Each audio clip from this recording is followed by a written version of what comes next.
Hello, hello, bonjour à toutes, bonjour à tous et bienvenue dans ce podcast Cœur à cœur avec Dieu. Chaque jour, laisse Dieu te parler au travers de sa parole.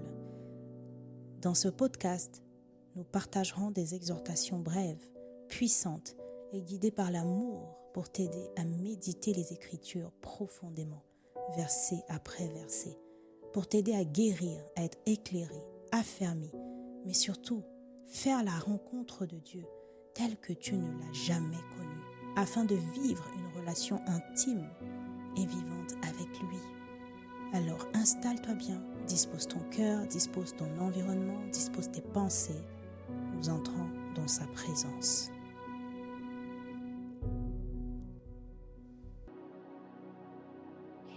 Hello, bien-aimés, comment allez-vous? J'espère que vous allez bien par la grâce de Dieu. Un nouveau message, un nouveau souffle, une nouvelle voix, de nouvelles révélations. Nous sommes dans la joie de nous retrouver encore pour partager sa parole, pour plonger les regards dans les Écritures et surtout pour passer du temps dans sa présence. Oui, bien-aimés, un jour dans ses parvis vaut mieux que 1000 ailleurs. Alors nous bénissons le Seigneur pour sa fidélité, pour sa présence, pour sa loyauté, pour son amour, pour sa compassion, pour sa puissance, pour sa justice. Seigneur, nous t'élevons encore aujourd'hui. Puisse ce moment te glorifier, puisse ce moment nous rapprocher de ton cœur, puisse la parole que tu vas annoncer, envoyer encore aujourd'hui, à permettre à ce que Christ soit manifesté, révélé au travers de nous, dans le nom puissant de Jésus. Père, nous te confions ce moment, nous t'invitons, Saint-Esprit, viens remplir ce moment, viens remplir nos pensées, viens remplir nos cœurs, viens diriger toutes choses. Sans toi, nous ne pouvons rien faire. Alors nous te donnons tout. Sans toi libre, Saint-Esprit, viens remplir et renouveler l'intelligence. Aide-nous à comprendre, interpelle-nous, change-nous, guéris-nous, exhorte-nous, forme-nous, corrige-nous. S'il te plaît, transforme nos cœurs et que ce que tu vas annoncer ce soir reste enraciné, que nous puissions le comprendre et que nous puissions surtout le partager, le transmettre pour ta gloire, ô Jésus. Merci infiniment. Merci de contrôler chaque instant, d'inspirer les paroles de ma bouche et surtout, Seigneur, d'inspirer les pensées de mon cœur et les pensées d'une personne connectée à ce message, que nous puissions entendre comme toi, retenir comme toi, voir comme toi, penser comme toi, agir ensuite comme toi, dans le nom puissant de Jésus le Christ. Amen. Amen, amen. Le message du jour s'intitule « Le repos fait partie de l'alliance ». Le repos fait partie de l'alliance. Alors que je dis ce titre, je suis encore moi-même interpellée, bien-aimée. Nous vivons dans un monde où nous passons le temps à courir. Vous savez, bien-aimés, nous avions fait un message lorsque nous démarrions Exode. Je n'ai plus la référence exacte, je vais regarder. Mais rappelez-vous, c'était lorsque Moïse était allé voir Pharaon pour la première fois. Et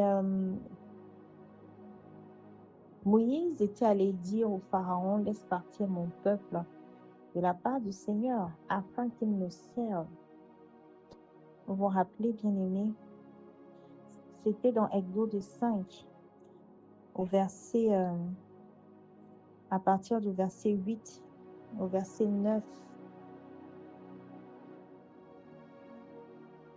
Et la parole déclarait, mais vous exigerez qu'il fabrique autant de briques qu'auparavant. Vous n'admettrez pas de réduction sur le nombre. Ce sont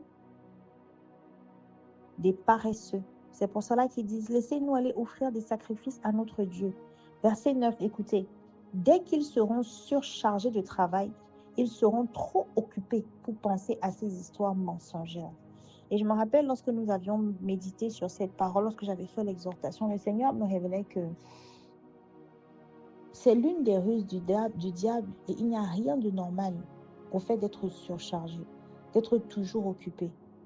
Pharaon ici l'a clairement montré.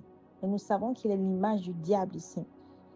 Le fait d'être surchargé, c'est une ruse du diable pour que nous ne nous occupions pas des affaires du Seigneur, pour que nous soyons trop occupés pour ne pas passer du temps avec Dieu, pour ne pas être agréable à Dieu, pour ne pas obéir à Dieu. Le fait d'être surchargé, de courir après les choses bien-aimées, c'est du diable. Alors j'ai vraiment à cœur, selon ce que je reçois, de partager dans toutes mes exhortations des choses de façon claire. De façon claire, avec des mots simples. Bien-aimé, le fait d'être tout le temps occupé, c'est une ruse du diable pour nous empêcher d'être là où Dieu nous attend, pour nous empêcher de faire la volonté de Dieu, pour nous empêcher de servir Dieu. Il n'y a rien de normal à être tout le temps occupé, si ce n'est pour les affaires du Seigneur. Courir après les tâches, le travail. Je ne vais pas refaire l'exhortation, je vous invite vraiment à aller suivre cette exhortation. J'essaye de retrouver la date. J'avais fait cette exhortation il y a un moment déjà, dans Exode 5. C'était dans Exode 5. Et je peux vous donner le titre. Ainsi, ça pourra peut-être aider quelqu'un à repartir. Voilà, c'était dans Exode 5, versets 4 à 14. C'est l'exhortation que j'avais faite il y a un moment. Et le titre, c'était « La vérité sur ta surcharge de travail et tes occupations excessives ». Voilà. Alors, je fais ce message.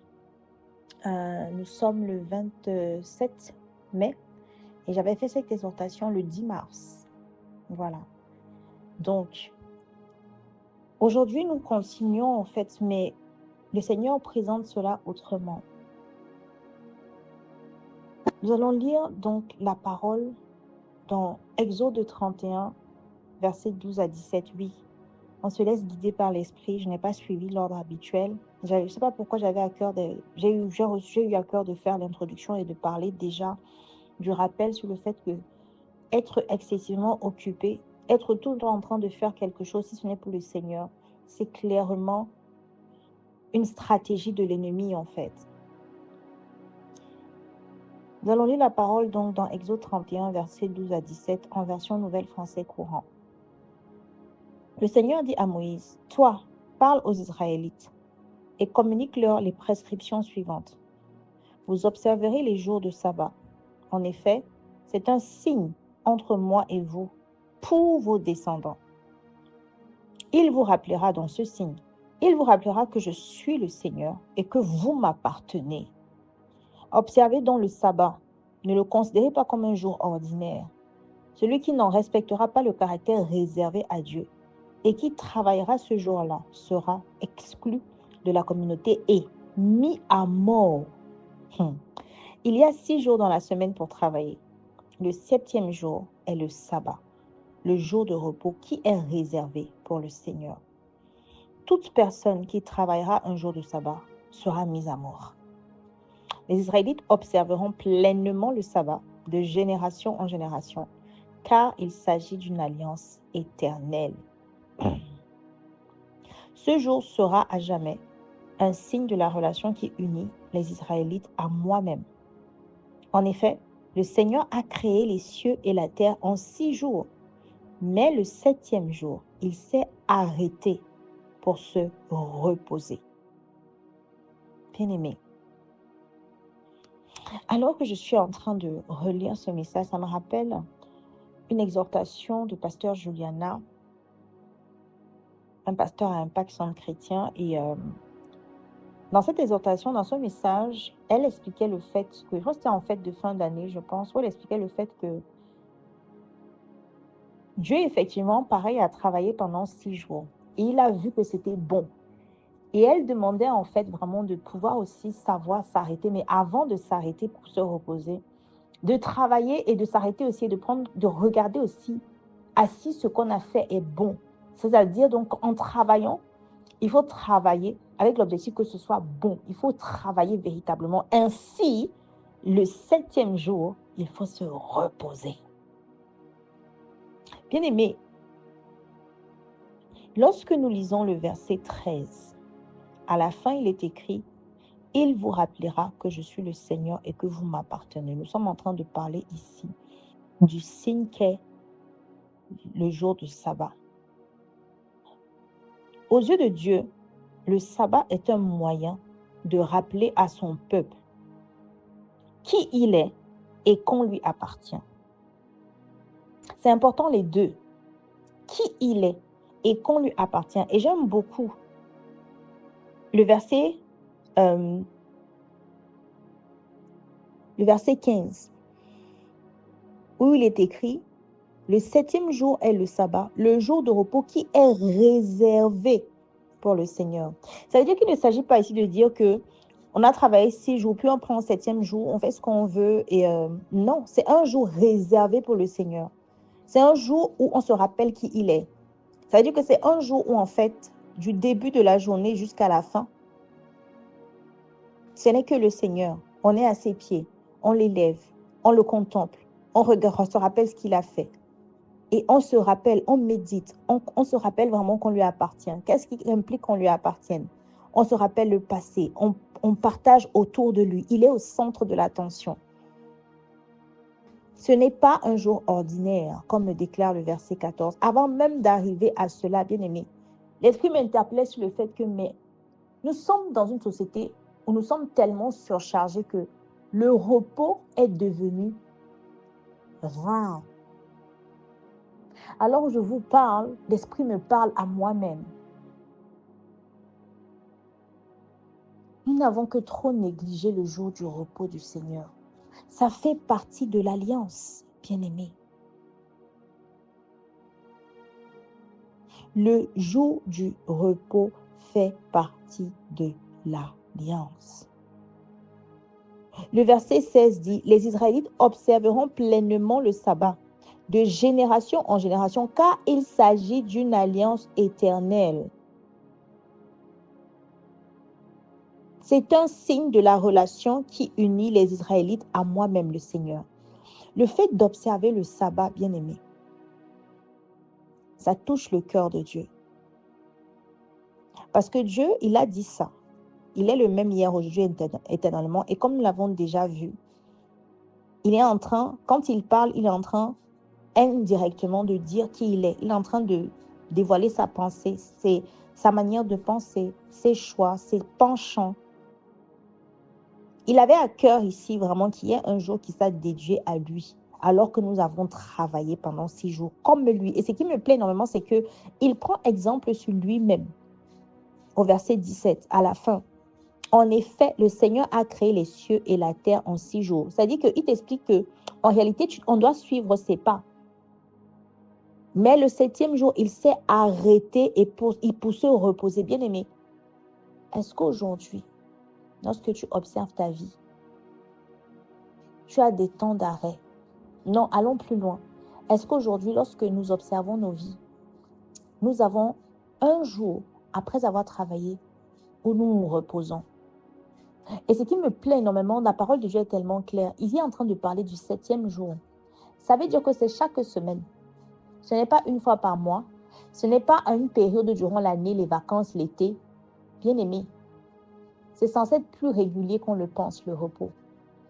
Après avoir travaillé, il y a un jour consacré au Seigneur où on se repose. On ne fait rien. On est là pour le Seigneur. On se rappelle qui il est. Et on se rappelle qu'on lui appartient. On médite sur qui il est, sur ses œuvres, sur les témoignages, ce qu'il a fait dans nos vies. On partage autour de lui. On rigole dans la joie.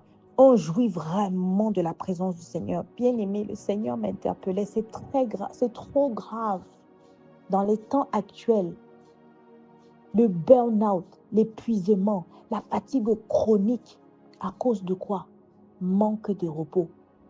Le Seigneur n'a pas exigé un 7e jour de repos pour rien. Et ce qui m'interpelle, c'est qu'en fait, au-delà du fait qu'on ne considère même pas assez le repos, on n'a même pas conscience que ça fait partie de l'alliance et que c'est un ordre. Regardez les conséquences, bien-aimés. Il a dit celui qui ne respectera pas. Il est écrit, c'est au verset 15, toute personne qui travaillera un jour de sabbat sera mise à mort. Hey! Bien-aimé, on te dit, c'est pour signifier à quel point c'est important pour le Seigneur. On dit, tu seras mis à mort.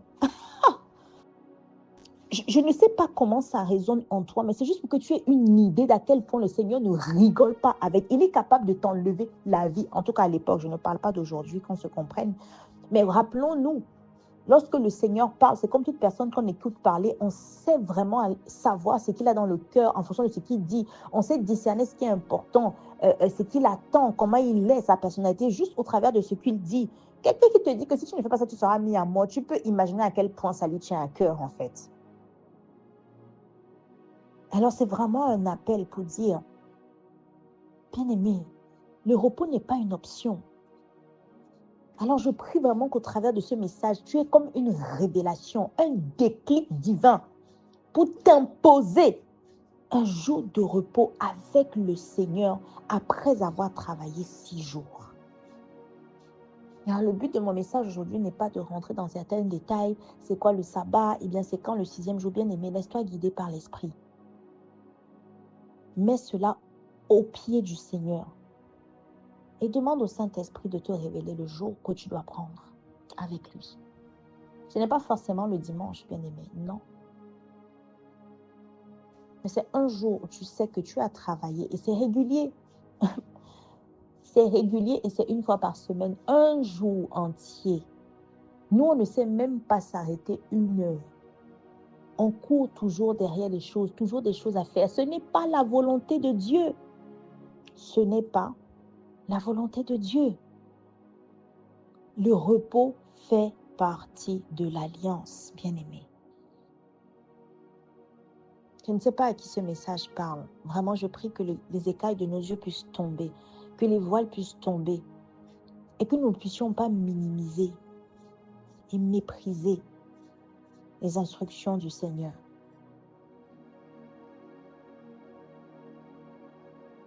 On néglige et on banalise que trop le repos en fait, alors que ça fait une partie intégrante de l'alliance.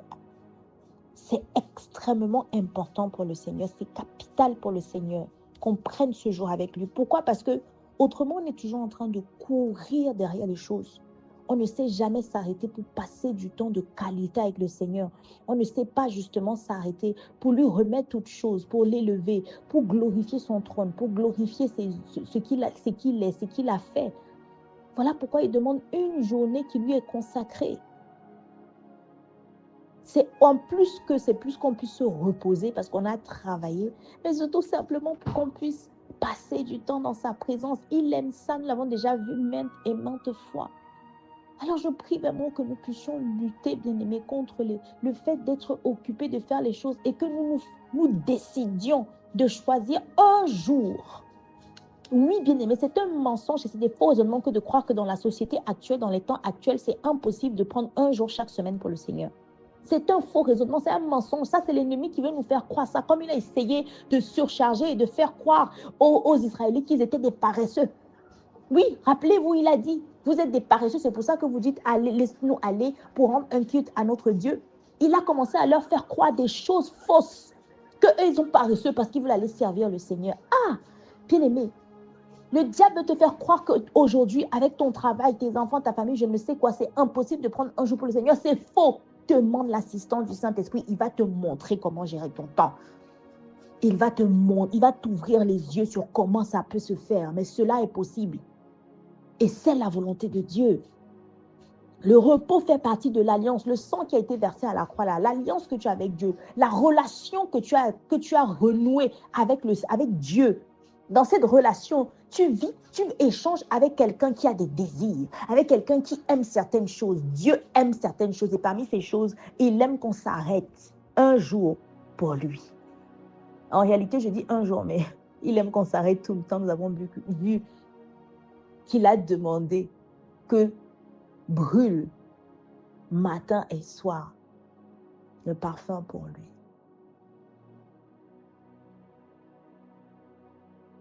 Et que les lampes restent allumées toute la nuit. Donc en réalité, dans son cœur, Pour lui, il voudrait qu'on soit avec lui tout le temps. Mais il est en train de parler du repos. Il insiste, et parce que c'est clair, il dit qu'il ne faut pas travailler.